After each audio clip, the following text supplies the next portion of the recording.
On a bright September morning in 2018, 18-year-old Naomi Blackwell walked into the lecture hall for Introduction to American History at Whitmore University, one of the oldest and most prestigious institutions in the Ivy League, carrying a notebook and a sense of cautious optimism that would be shattered within the first 10 minutes of class, when Professor Lawrence Ashford, a tenured faculty member who had taught at Whitmore for 23 years and who was widely regarded as a leading scholar in colonial American history, looked directly at her as she took a seat in the third row and said in a voice that carried through the 200-seat auditorium, "I see we have some new faces today, which is wonderful.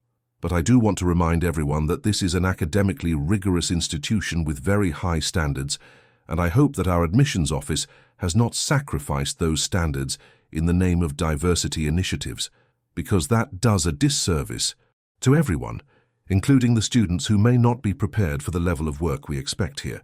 The comment hung in the air for a moment, and while Professor Ashford had not said Naomi's name, every eye in the room turned to look at her, the only black student in a sea of white and Asian faces, and Naomi felt her stomach drop as she understood with perfect clarity that the comment had been directed at her, that this man who did not know her, who had never spoken to her, who knew nothing about her qualifications or her capabilities, had looked at her and decided that she was a diversity admission who did not belong. Naomi Blackwell was the great-great-great-granddaughter of Samuel Blackwell, a freed slave who in 1867 had been hired as a master stonemason to help construct the very buildings in which Whitmore University conducted its classes, including Ashford Hall, where the American History Department was housed, and who had over the course of 15 years worked alongside a crew of black craftsmen to lay every brick, carve every stone detail, and build the physical infrastructure that would allow Whitmore to grow from a small regional college into the internationally renowned research university it was today. Samuel Blackwell's work had been extraordinary, his craftsmanship evident in the soaring Gothic Revival architecture that defined the campus, in the intricate stonework that adorned the library, in the chapel whose stained glass windows he had helped install.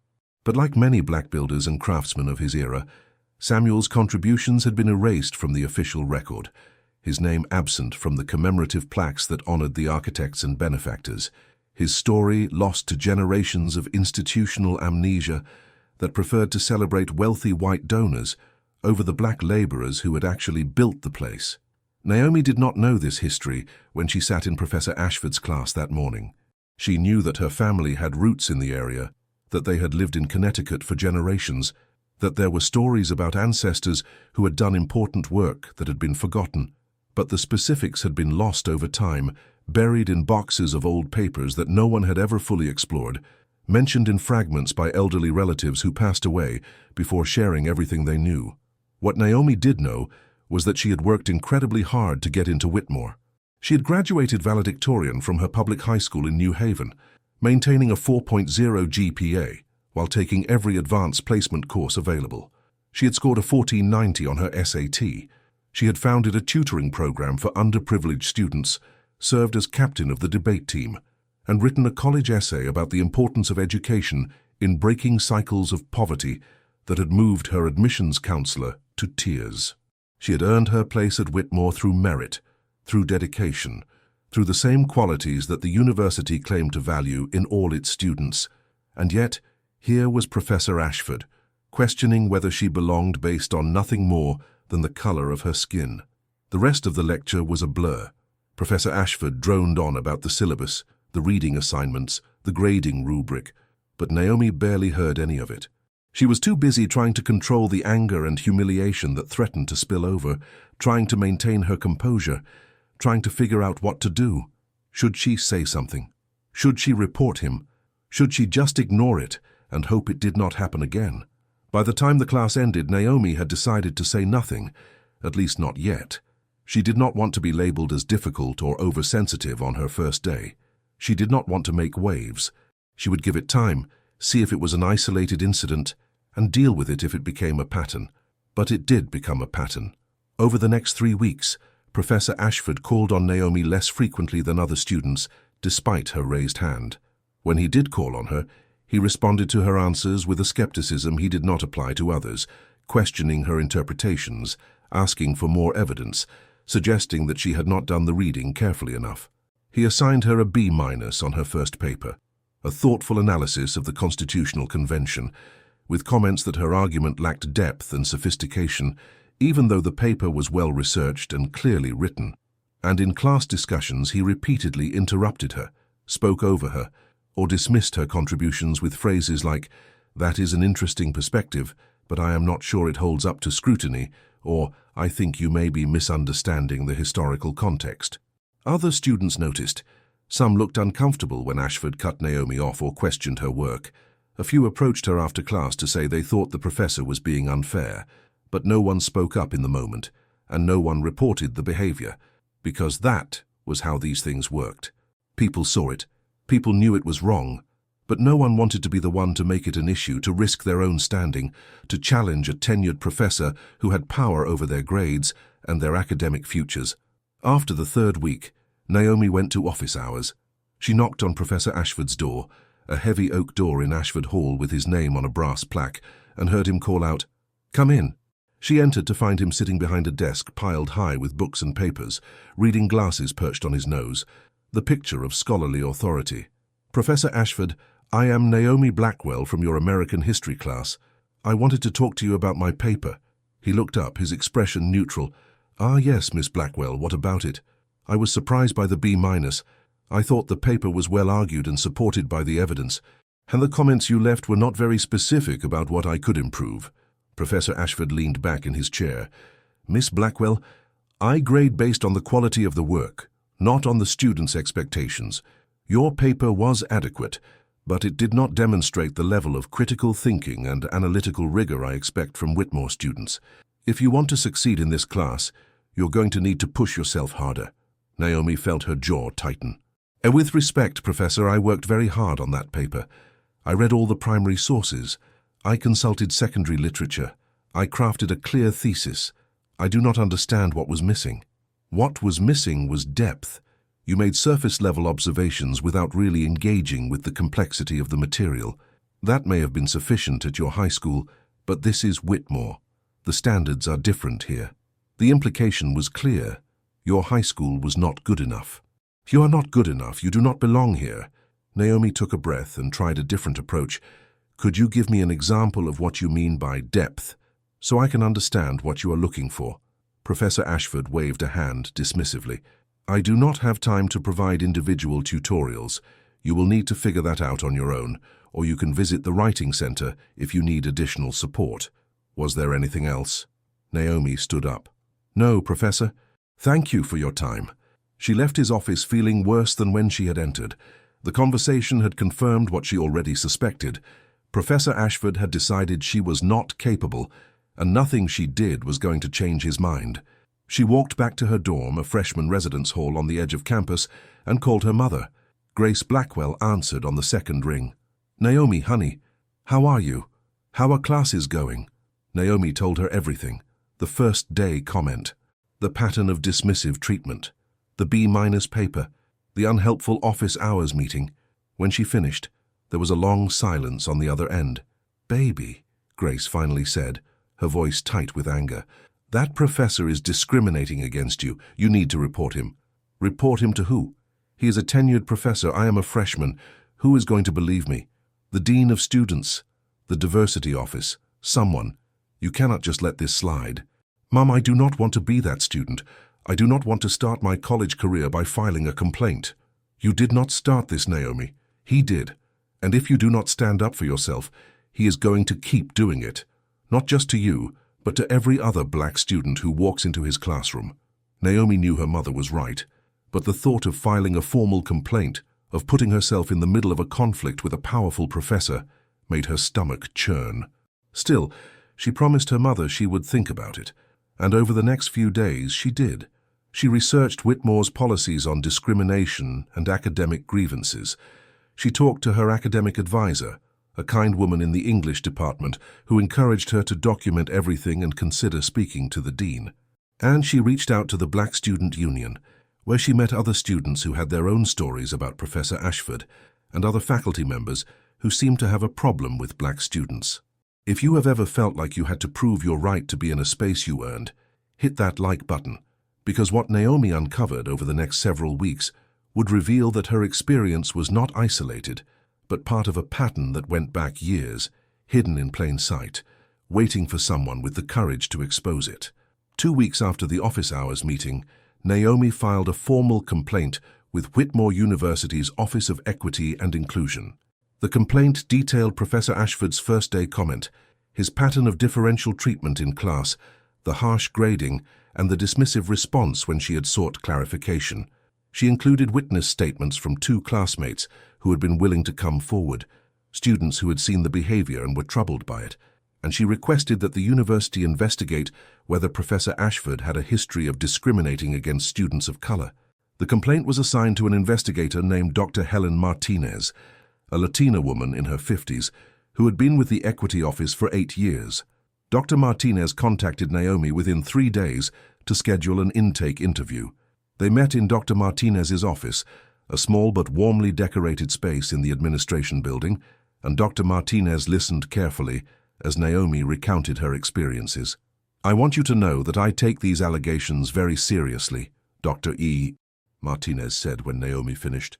"Discrimination has no place at Whitmore, and we are committed to ensuring that all students have a fair and equitable educational experience.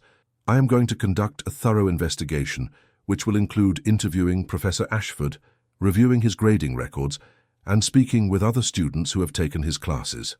This process typically takes 4 to 6 weeks. In the meantime, if you feel uncomfortable continuing in his class, we can arrange for you to transfer to a different section." "I do not want to transfer," Naomi said. "I do not want to be pushed out of a class I have every right to be in." "I understand, but if the situation becomes untenable, please reach out to me. Your well-being is the priority." Dr. Martinez began her investigation the following week. She interviewed Naomi's classmates, several of whom corroborated the pattern of behavior. She reviewed Professor Ashford's grade distributions over the past 5 years and found a troubling trend. Black students in his classes received significantly lower grades on average than white and Asian students with similar standardized test scores and high school GPAs. The data was not conclusive proof of bias, but it was suggestive. She also discovered something else.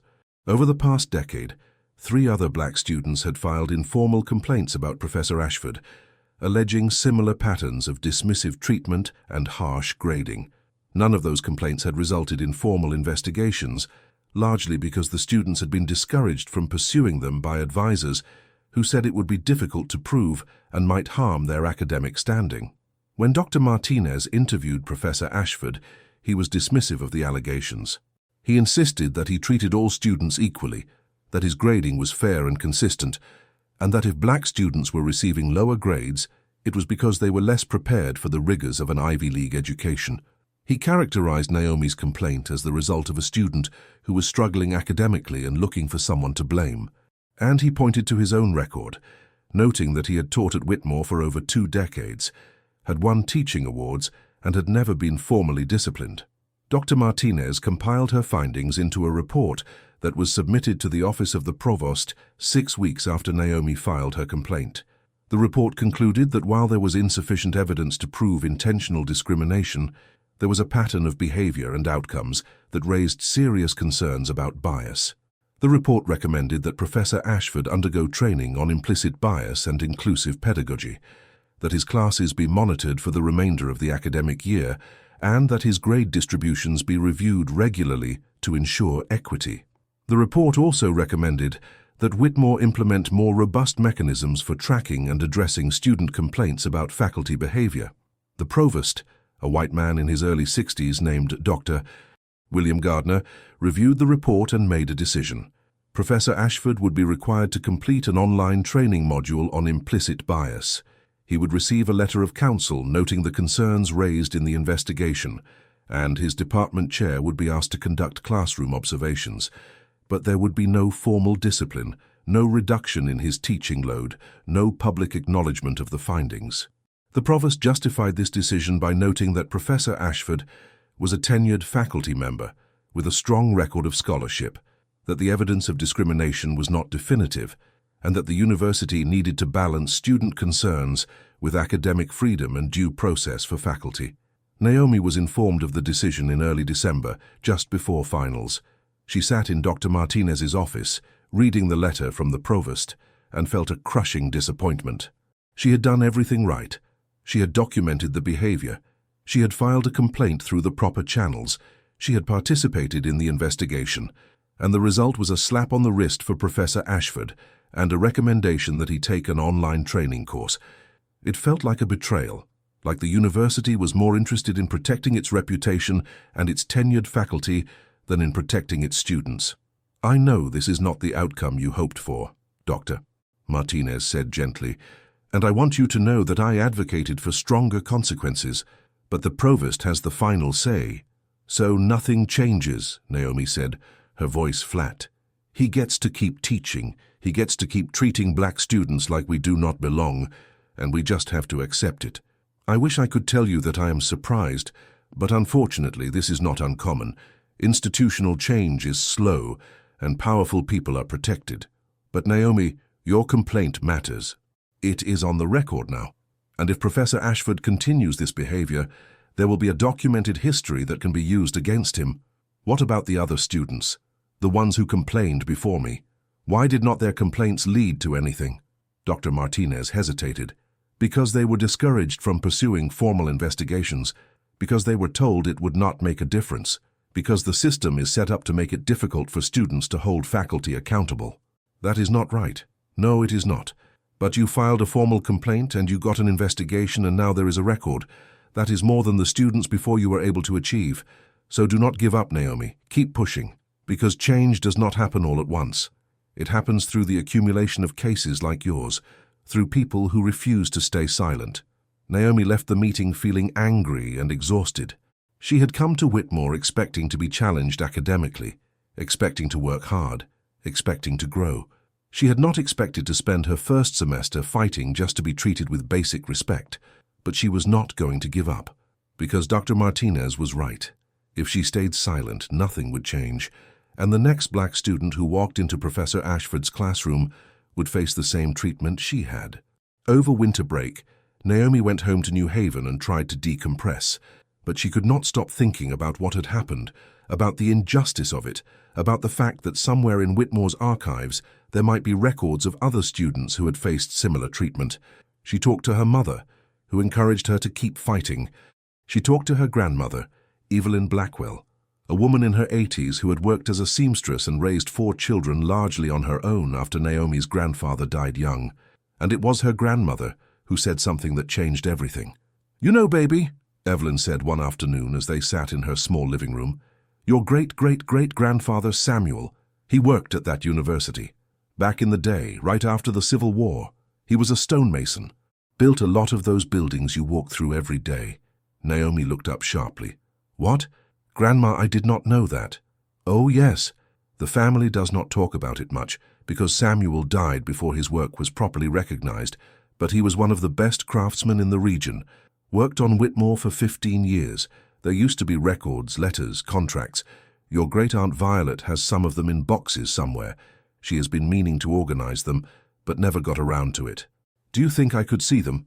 "I do not see why not. Let me give her a call." 2 days later, Naomi was sitting in the cramped living room of her great-aunt Violet's house in Bridgeport, surrounded by boxes of old documents, photographs, and letters. Violet was a retired librarian, meticulous and organized, and she had kept everything that had been passed down through the family. Together, they went through the boxes, and what they found was extraordinary. There were contracts showing that Samuel Blackwell had been hired by Whitmore University in 1867 to work as a master stonemason on the construction of several campus buildings.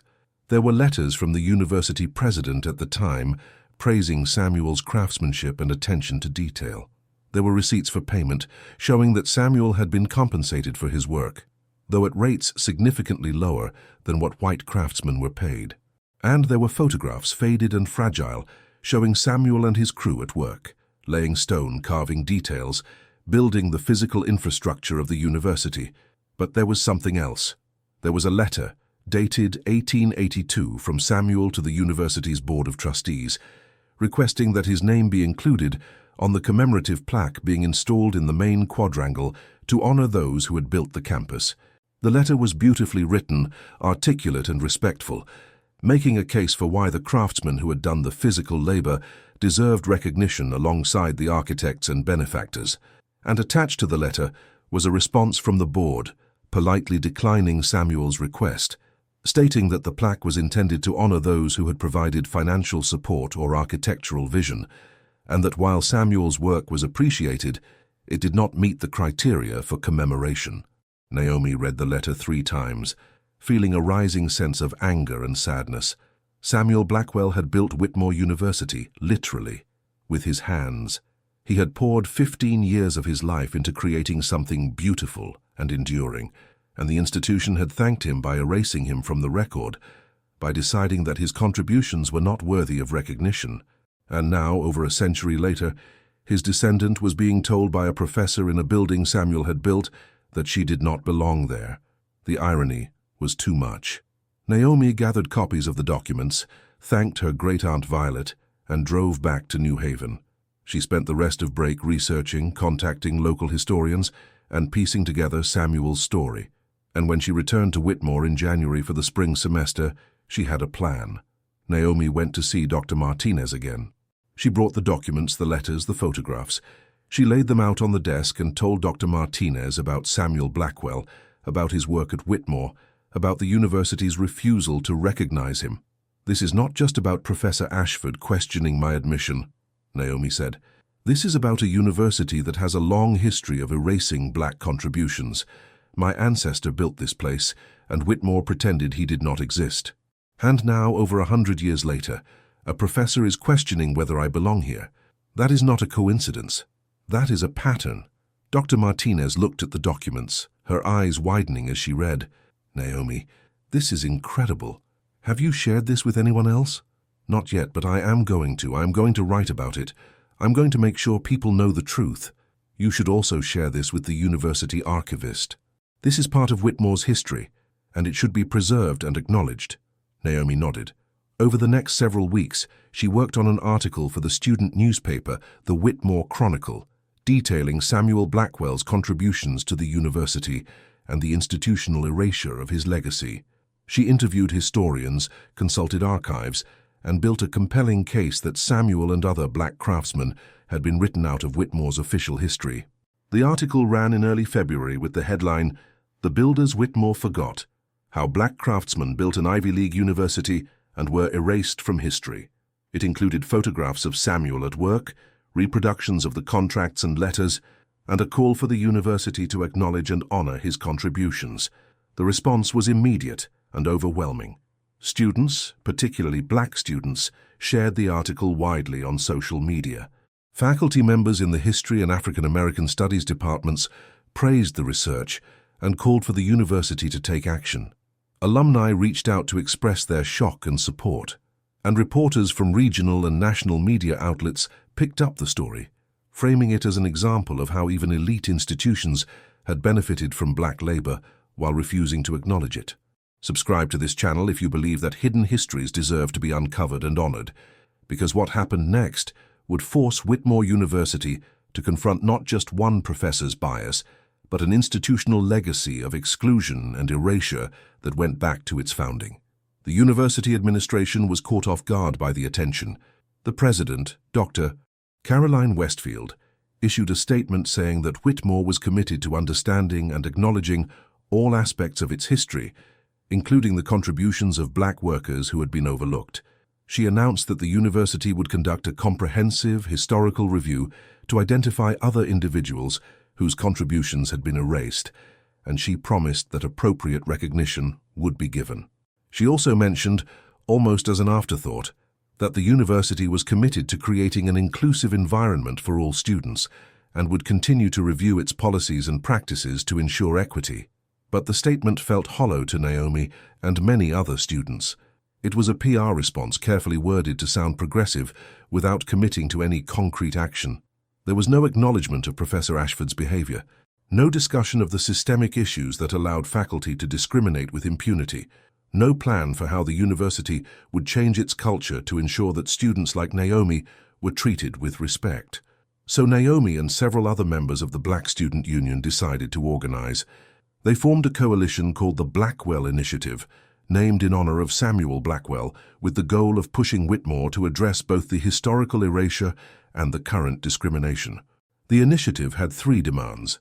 First, that the university formally recognize Samuel Blackwell and other black craftsmen with a prominent memorial on campus. Second, that the university implement stronger protections for students who file discrimination complaints against faculty. And third, that the university conduct a comprehensive review of faculty with histories of discriminatory behavior and take appropriate disciplinary action. The Blackwell Initiative launched a campaign that included op-eds in the student newspaper, social media activism, meetings with administrators, and a sit-in at the president's office. The sit-in lasted 3 days, with dozens of students camping out in the administration building, refusing to leave until President Westfield agreed to meet with them and commit to their demands. The protest attracted significant media coverage, and the pressure on the university mounted. On the fourth day, President Westfield agreed to a meeting. She sat down with Naomi and 5 other student leaders in a conference room, flanked by the provost, the dean of students, and several other administrators. The meeting lasted 2 hours, and it was contentious. The students laid out their demands and the evidence supporting them. They talked about Samuel Blackwell, about Professor Ashford, about the pattern of discrimination that had been allowed to persist. And they made it clear that they were not going to back down until the university took meaningful action. President Westfield listened, asked questions, and ultimately made a commitment. The university would establish a memorial to Samuel Blackwell and other black workers who had built the campus, to be designed in consultation with the Black Student Union and installed within 18 months. The university would revise its policies on student complaints to ensure more robust investigations and stronger protections against retaliation. And the university would conduct a comprehensive review of faculty members who had been the subject of multiple discrimination complaints, with the understanding that appropriate discipline would be taken if patterns of bias were found. The students accepted the commitment, though with skepticism. They had heard promises before, and they knew that institutional change was slow, but they also knew that they had achieved something significant. They had forced the university to acknowledge a hidden history. They had put Samuel Blackwell's name on the record, and they had created momentum for change that would be difficult for the administration to ignore. The faculty review was conducted over the spring semester by a committee that included faculty members, administrators, and an outside expert on academic discrimination. The committee reviewed complaint records, grade distributions, and student evaluations for every tenured and tenure-track faculty member at Whitmore. Professor Ashford was one of several faculty members flagged for further investigation. The committee found that over his 23-year career, Ashford had been the subject of 7 informal complaints and 1 formal complaint from black students, all alleging similar patterns of dismissive treatment and harsh grading. The committee also found that his grade distributions showed a statistically significant gap between black students and white students, even after controlling for prior academic performance. Based on these findings, the committee recommended that Professor Ashford be placed on a formal improvement plan, which would include mandatory training, regular classroom observations, and close monitoring of his grading. If he failed to meet the standards of the improvement plan, the committee recommended that he be removed from teaching and reassigned to research duties only. Professor Ashford fought the recommendation. He hired a lawyer and argued that the investigation was a witch hunt motivated by political correctness and that his academic freedom was being violated. He pointed to his scholarship, his teaching awards from earlier in his career, and the support of some colleagues who argued that he was being unfairly targeted. But the committee stood by its findings, and in May, the provost approved the improvement plan. Naomi finished her freshman year exhausted but proud. She had stood up to a powerful professor, uncovered her family's hidden history, and helped spark a movement for change at one of the country's most prestigious universities. Her final grade in Professor Ashford's class was a B, higher than the B- on her first paper, but still lower than she deserved. But the grade did not matter as much as it once had, because Naomi had learned something more important than American history. She had learned that institutions were not neutral, that power protected itself, and that change required courage, persistence, and a willingness to make people uncomfortable. Over the summer, Naomi worked with the university archivist to ensure that Samuel Blackwell's papers were properly preserved and catalogued. She also worked with a sculptor and a landscape architect on designs for the memorial that would honor Samuel and the other black craftsmen. The design they settled on was a bronze statue of Samuel, holding a trowel and standing in front of a wall of stone, with plaques listing the names of all the black workers who had built Whitmore. The statue would be placed in the main quadrangle, in a prominent location where every student, faculty member, and visitor would see it. The memorial was unveiled in October of Naomi's sophomore year, on a crisp fall day that drew hundreds of people to the ceremony. President Westfield gave a speech acknowledging the university's failure to recognize Samuel Blackwell and pledging to do better in the future. Naomi spoke on behalf of her family, talking about Samuel's legacy and the importance of remembering those whose contributions had been erased. And Evelyn Blackwell, now 83, was there to see her ancestor honored at last, tears streaming down her face as the statue was revealed. It was a moment of pride and vindication. But it was also bittersweet, because Naomi knew that the memorial was just a symbol, the real work of changing Whitmore's culture, of ensuring that black students were treated with respect, of holding faculty accountable, that work was ongoing, and it would require vigilance for years to come. As for Professor Ashford, he completed the mandatory training and submitted to classroom observations for the fall semester of Naomi's sophomore year, but he did not change his behavior. The observations revealed the same patterns of dismissive treatment toward black students, the same questioning of their contributions, the same harsh grading. In December, the provost made a decision. Professor Ashford would be removed from teaching effective immediately and reassigned to research duties only. He would retain his tenure and his salary, but he would no longer have contact with students. Professor Ashford announced his retirement the following month, citing the hostile work environment and the university's abandonment of academic freedom. Some faculty members and alumni rallied to his defense, arguing that he was being forced out for political reasons, but most people, particularly students and faculty of color, saw his departure as long overdue, and Naomi, reading the announcement in her dorm room, felt a sense of closure. She had not set out to end Professor Ashford's teaching career. She had just wanted to be treated fairly, but by standing up for herself, by refusing to accept discrimination, she had helped create a safer environment for the students who would come after her. 5 years after Naomi's freshman year, Whitmore University looked different. The Blackwell Memorial was a landmark on campus, a place where students gathered, took photos, and reflected on the university's complicated history. The Office of Equity and Inclusion had been expanded and strengthened, with more staff, more resources, and more authority to investigate complaints. The faculty review process had been made more robust, with annual audits of grade distributions and student evaluations to identify potential bias. And several other faculty members who had been the subject of repeated complaints had been disciplined or had left the university. But the changes went deeper than policies and procedures. The culture was shifting. Students felt more empowered to speak up when they experienced discrimination. Faculty were more aware of their biases and more willing to examine their teaching practices, and administrators understood that creating an inclusive environment was not just a moral imperative, but essential to the university's reputation and success. Naomi graduated from Whitmore in 2022 with a degree in history and African American studies. She went on to pursue a PhD in history, with a focus on the contributions of black craftsmen and laborers to American institutions. Her dissertation, which explored the erasure of black workers from the historical record at Ivy League universities, was published as a book that won multiple awards and became required reading in African American studies programs across the country. But Naomi's greatest achievement was not her scholarship. It was the change she had sparked at Whitmore. Because of her courage, because of her refusal to stay silent, the university had been forced to confront its history and its present. And while Whitmore was not perfect, while there was still work to be done, it was better than it had been. More honest, more accountable, more inclusive. 10 years after Naomi's freshman year, she was invited back to Whitmore to give the commencement address. She stood on the stage, looking out at the graduating seniors, and told them the story of her first day in Professor Ashford's class, of the comment that had made her feel like she did not belong, and of the journey that had followed. "I want you to know," Naomi said, "that belonging is not something that is given to you by an institution or a person in power. Belonging is something you claim for yourself. It is something you fight for, and it is something you help create for others.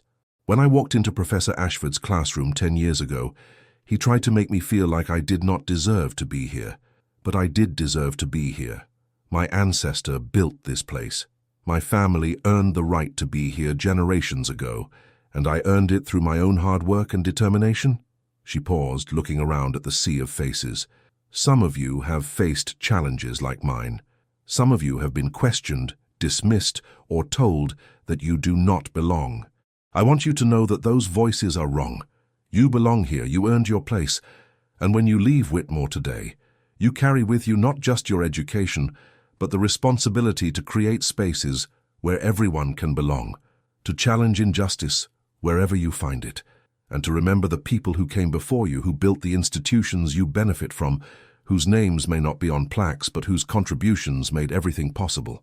The applause was thunderous, and after the ceremony, dozens of students, many of them students of color, came up to thank Naomi, to share their own stories, to tell her that her example had inspired them to speak up when they faced discrimination.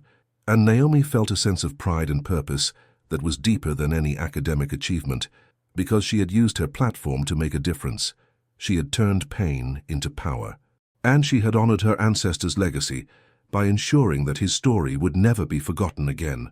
Share this story with someone who needs to hear it, because the lesson here is not just about one student or one university, but about the courage required to challenge institutions that benefit from erasure, the importance of uncovering hidden histories, and the belief that belonging is not a gift to be granted, but a right to be claimed. 15 years after Naomi's freshman year, Whitmore University had become a leader in the Ivy League on issues of diversity, inclusion, and historical accountability. The Blackwell Initiative had evolved into a permanent institute within the university, dedicated to researching and publicizing the contributions of marginalized groups to the institution's history.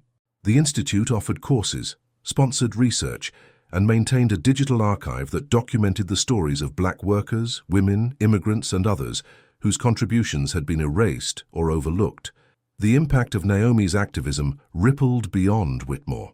Other Ivy League universities, facing pressure from their own students and inspired by Whitmore's example, began conducting similar historical reviews. Yale, Harvard, Princeton, and Brown all established projects to uncover and acknowledge the contributions of enslaved people, Black craftsmen, and other marginalized groups to their campuses. Memorials were erected, buildings were renamed, and curricula were revised to include more honest and comprehensive accounts of institutional history. But the work was not without resistance. Conservative critics argued that these efforts were examples of woke revisionism and that they unfairly demonized historical figures who were products of their time. Some alumni threatened to withhold donations if the universities continued down this path, and a few faculty members, feeling that their academic freedom was being constrained, pushed back against efforts to monitor their teaching for bias. Naomi, now a professor herself at Columbia University, became a prominent voice in these debates. She wrote op-eds, gave interviews, and testified before legislative committees about the importance of teaching accurate history and creating inclusive academic environments. She argued that acknowledging uncomfortable truths about the past was not about assigning blame, but about understanding how institutions were built and who benefited from them. And she made the case that creating inclusive environments where all students could thrive was not a threat to academic excellence, but essential to it. Her work attracted both praise and criticism. She received death threats from far-right groups who saw her as part of a campaign to destroy American institutions. She was targeted by conservative media outlets that portrayed her as a radical activist indoctrinating students with leftist ideology. But she also received letters from students, teachers, and community members thanking her for her courage and her commitment to truth, and she found a community of scholars and activists who were engaged in similar work, fighting to make their institutions more honest and more just. 20 years after her freshman year, Naomi was awarded a MacArthur Fellowship, the so-called Genius Grant, for her contributions to historical scholarship and social justice. The award came with a substantial financial prize and significant prestige, and Naomi used the platform to launch a new initiative, the Blackwell Foundation, a non-profit organization dedicated to uncovering and preserving the stories of black workers who had built American institutions. The foundation provided grants to researchers, supported community archives, and worked with schools and universities to develop curricula that centered marginalized voices. One of the foundation's first projects was a comprehensive oral history initiative, collecting stories from descendants of black workers who had built universities, government buildings, churches, and other institutions across the country. The project documented hundreds of stories, many of which had never been recorded before, and made them available through a public database. The stories revealed patterns of exploitation, erasure, and resilience, and they provided a counter-narrative to the official histories that focused on wealthy benefactors and famous architects. The foundation also worked with communities to create local memorials and educational programs. In cities across the South and Northeast, plaques and monuments were installed to honor black craftsmen, laborers, and domestic workers whose contributions had been forgotten. Schools incorporated these stories into their history curricula, teaching students about the people who had built their communities and the systems of inequality that had denied them recognition. 25 years after Naomi's freshman year, Whitmore University marked the anniversary with a major symposium on institutional accountability and historical memory. The event brought together scholars, activists, university administrators, and community members to discuss how institutions could reckon with their pasts and create more equitable futures. Naomi was the keynote speaker, and she used the occasion to reflect on what had changed and what work remained. When I walked into Professor Ashford's classroom 25 years ago, Naomi began, I was an 18-year-old kid who thought that hard work and merit would be enough. I learned very quickly that it was not. I learned that bias is real, that systems protect power, and that change requires not just individual effort, but collective action. But I also learned that change is possible, that institutions can be transformed, that hidden histories can be uncovered, and that the work of justice is never finished, but is always worth doing. She looked out at the audience, which included students, faculty, and administrators from Whitmore and other universities. Samuel Blackwell's story is not just about one man or one family. It is about all the people who built this country, who contributed their labor and their talents, and who were written out of the story. It is about the domestic workers who cleaned the houses and raised the children of the wealthy. It is about the farmers and factory workers who produced the goods that fueled the economy. It is about the service workers and caregivers who sustain our communities. Their contributions are invisible in most history books, but they are the foundation of everything we have. She paused. And it is about the students, the workers, the community members today who are still fighting to be seen, to be heard, to be valued. The work that started 25 years ago continues, because every generation has to decide what kind of institutions they want to build, what kind of society they want to live in, and whose stories they want to tell. That is the work. That is the challenge, and that is the responsibility we all share. The applause lasted several minutes, and after the speech, Naomi was surrounded by people who wanted to thank her, to share their stories, to ask for advice. Among them was a young black student, a freshman at Whitmore, who reminded Naomi of herself at that age, nervous, determined, full of hope and fear. Professor Blackwell, the student said, I just want to say thank you. I am the first person in my family to go to college, and sometimes I feel like I do not belong here. But when I walk past the Blackwell Memorial every day, it reminds me that I do, that my presence here is not a favor or a mistake. It is my right. So thank you for fighting for that. Naomi felt tears prick her eyes. She put a hand on the student's shoulder. You belong here. Do not let anyone tell you otherwise, and if anyone tries, you fight back. Not just for yourself, but for everyone who comes after you. The student nodded, and Naomi watched her walk away, feeling a sense of continuity, of purpose, of legacy, because that was what it was all about. Not just uncovering the past, but shaping the future. Not just honoring ancestors, but creating a world where their descendants could thrive.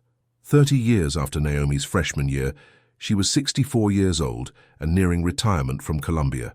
She had published 6 books, mentored dozens of graduate students, and established herself as one of the leading scholars in her field.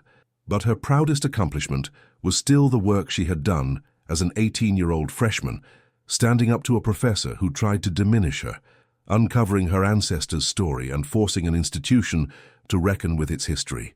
That year, Whitmore University announced that it would be renaming Ashford Hall, the building that housed the history department, to Blackwell Hall in honor of Samuel Blackwell and his contributions to the university.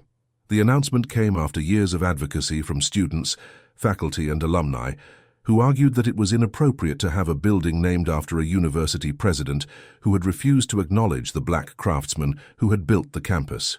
The renaming was controversial, with some arguing that it was erasing history and others arguing that it was correcting a historical injustice. Naomi was invited to speak at the renaming ceremony, and she brought with her a delegation of Blackwell family members, including her mother Grace, now in her 80s, and several cousins and relatives who had never known the full extent of Samuel's contributions until Naomi had uncovered them. They stood together in front of the newly installed plaque which read, "Blackwell Hall, in honor of Samuel Blackwell and the black craftsmen who built Whitmore University." Naomi looked at the plaque, at the building her ancestor had constructed with his own hands, and felt a sense of completion. Samuel Blackwell's name was finally on the wall. His story was finally being told, and the institution that had erased him was finally acknowledging his contributions. It had taken over a century and a half, but justice, however delayed, had arrived.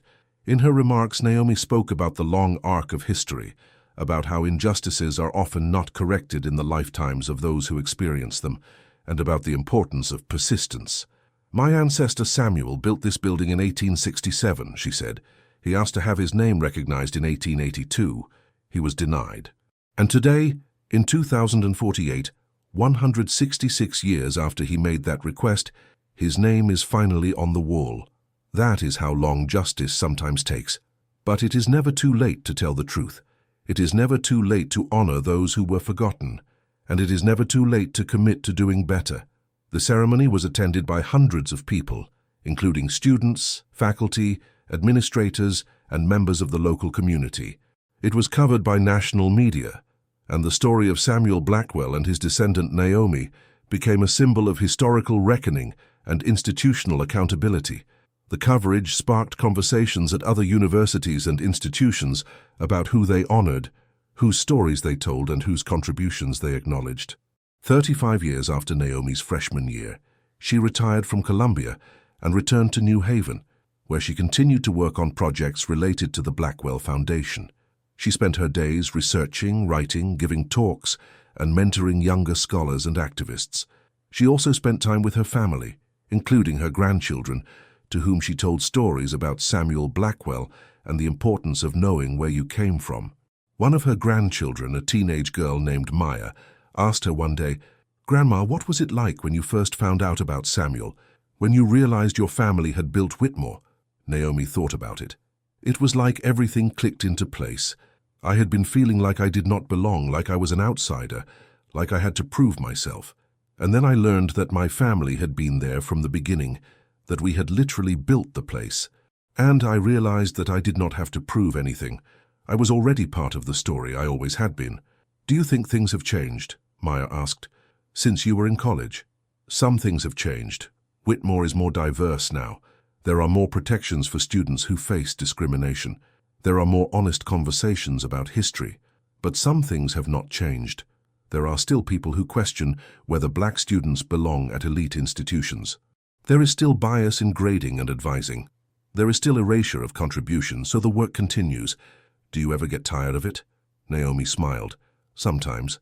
But then I think about Samuel, about how he worked for 15 years to build something beautiful, only to be told his name was not important enough to be remembered. And I think about all the students who came after me, who benefited from the changes we fought for. And I realize that I cannot afford to get tired. Because if we all stop, then the progress we have made will be lost." Maya nodded, and Naomi could see in her granddaughter's eyes the same determination, the same fire that had driven her own activism. And she felt a sense of hope, because the work would continue. New generations would take up the fight, and one day maybe institutions would no longer need to be forced to tell the truth. They would choose to do it on their own. 40 years after Naomi's freshman year, Whitmore University held a major event to mark the anniversary of the Blackwell Memorial and to celebrate the progress the university had made on diversity and inclusion. The event included panel discussions, performances, and exhibitions, showcasing the work of Black students, faculty, and alumni. Naomi, now 82 years old, was the guest of honor. She sat on a panel with current students, administrators, and faculty members, discussing the challenges that remained and the work that still needed to be done. The students on the panel talked about microaggressions, about the burden of being one of the few Black students in predominantly white spaces, about the exhaustion of constantly having to educate others about racism. And Naomi listened, recognizing in their stories echoes of her own experience from 4 decades earlier. "I wish I could tell you that all the problems have been solved," Naomi said when it was her turn to speak. "But they have not, because racism is not just individual acts of discrimination. It is embedded in systems, in structures, in cultures. And changing those systems takes time, effort, and vigilance. What I can tell you is that you are not alone, that your experiences are valid, and that your voices matter. Keep speaking up. Keep demanding better. Keep fighting for the world you want to see, because that is how change happens."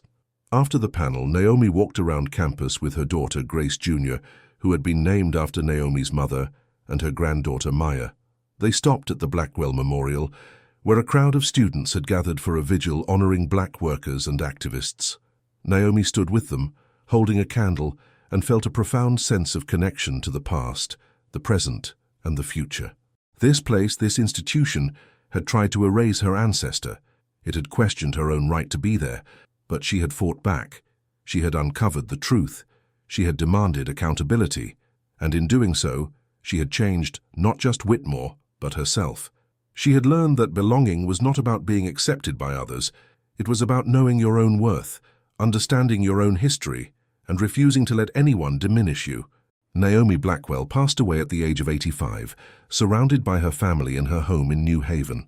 The obituaries celebrated her life and her work, noting her scholarship, her activism, and her role in transforming Whitmore University.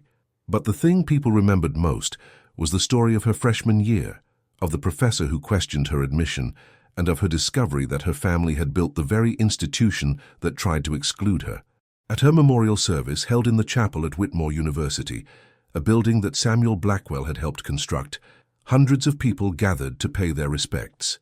Students, colleagues, friends, and family members spoke about what Naomi had meant to them, about her courage, her intellect, her compassion, and they spoke about her legacy, the changes she had sparked, the stories she had uncovered, the doors she had opened. One speaker, a young Black professor at Whitmore named Dr. Osu James Carter, told the story of how Naomi's work had inspired his own research into the contributions of Black workers to American institutions. "Naomi Blackwell taught us that history is not fixed," Dr. Carter said, "that the stories we tell about the past shape the world we live in today. She showed us that uncovering hidden histories is not just an academic exercise, it is a moral imperative, because when we erase people from the story, we deny them their humanity. And when we remember them, when we honor them, we affirm that their lives mattered, that their contributions mattered, and that we are all connected in ways we may not always see." The service ended with a procession to the Blackwell Memorial, where Naomi's family laid flowers at the base of Samuel Blackwell's statue, and as the crowd dispersed, students lingered, touching the bronze, reading the plaques, taking photos, because the memorial was not just about the past. It was about the present and the future. It was a reminder that the work of justice was ongoing, that every generation had to fight for it, and that the sacrifices of those who came before made that fight possible. In the years after Naomi's death, her legacy continued to grow. The Blackwell Foundation expanded its work, supporting projects across the country that uncovered and preserved the stories of marginalized communities. Whitmore University established the Naomi Blackwell Chair in African American History, a fully endowed professorship that supported scholars working on issues of race, labor, and historical memory. And the story of Naomi and Samuel Blackwell became required reading in American history courses, taught not just as a story of individual courage, but as a case study in institutional accountability and the power of historical reckoning. And every year on the anniversary of the day Naomi first walked into Professor Ashford's classroom, Whitmore University held a day of remembrance when students, faculty and staff gathered at the Blackwell Memorial to reflect on the university's history, to honor those whose contributions had been erased, and to recommit to the work of creating an inclusive and just community. It was a tradition that kept Naomi's legacy alive, that ensured that the lessons she had taught would not be forgotten, and that reminded everyone who passed through Whitmore's gates that they were walking on ground built by people whose names deserved to be known, whose stories deserved to be told, and whose contributions deserved to be honored. And so the story of Naomi and Samuel Blackwell endured, passed down from generation to generation, a testament to the power of uncovering hidden truths, the importance of challenging institutional erasure, and the belief that justice, however delayed, is always worth fighting for. Because that is what Naomi Blackwell taught us, that belonging is not a gift to be granted, but a right to be claimed, that history is not neutral but contested, and that the work of building a more just world requires courage, persistence, and a willingness to confront the uncomfortable truths that institutions would prefer to forget. That is her legacy. That is her gift. And that is why, long after her death, people still tell the story of the black student who arrived at an Ivy League university on day one, was questioned by a professor who did not know that her family had built the place, and who fought back with grace, determination, and an unwavering commitment to truth. Share this story with someone who needs to hear it, because the lesson here is not just about one student or one university, but about all of us. About the responsibility we have to uncover hidden histories, to challenge institutional erasure, to honor those whose contributions have been forgotten, and to fight for a world where everyone can belong without having to prove they deserve to be there. That is Naomi Blackwell's legacy. That is Samuel Blackwell's legacy. And that is the work that continues in classrooms and archives and communities across the country as we strive to build institutions that reflect the full truth of their histories and the full dignity of all the people who made them possible.